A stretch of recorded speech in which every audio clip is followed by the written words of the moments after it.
ஒண்ணு கவனிச்சேன். நிறைய பேர் முன்னாடி சிரிக்கிறாங்க, பின்னாடி போய் முறைக்கிறாங்க.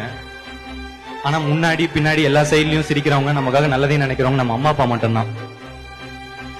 ஏன்னா நான் 23 வயசுல நீங்க சொன்ன மாதிரி யங்கா நான் படம் கோமாளி சைன் பண்ணும் போது நிறைய பேர் என்கிட்ட கேட்டது ப்ரொடியூசர் அப்பாவா.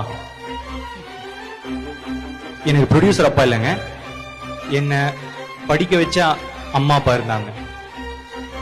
ஏன்னா எங்க அப்பாவால எங்க அம்மாவால வாங்க முடியாத டிகிரிய எங்க அப்பா கூலி வேலைலாம் கூட பார்த்து எங்களை படிக்க வச்சாரு.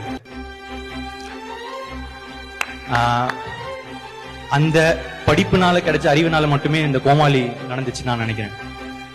அதனால என்னை படிக்க வச்ச எங்க அம்மா அப்பாவுக்கு நன்றி. இதை தாண்டி ஏன் இது ரொம்ப இம்பார்ட்டன்ட்னா, ஃபர்ஸ்ட் டைம் ஒரு படிச்ச ஃபேமிலில இருந்து இல்ல டிகிரி எடுத்த ஃபேமிலில இருந்து திருப்பி திருப்பி படிக்கிறது ஈஸிங்க. ஆனா முதல் தடவை படிக்க வைக்கிறதுன்றது, டிகிரி எடுக்க வைக்கிறதுன்றது ரொம்ப கஷ்டம்.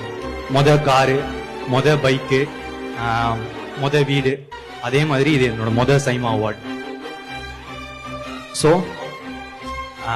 நான் என்ன மாதிரி பசங்க தான் நிறைய மெஜாரிட்டி, அவங்களுக்கு மட்டும் ஒண்ணே சொல்லிக்கிறேன். தம்பி, மொத ஸ்டெப் தான் கஷ்டம், மற்றதெல்லாம் கொஞ்சம் ஈஸியா தான் இருக்கு. எப்படின்னா விட்டுறாதீங்க, புடிச்சு வந்துருங்க, நம்ம வரணும்.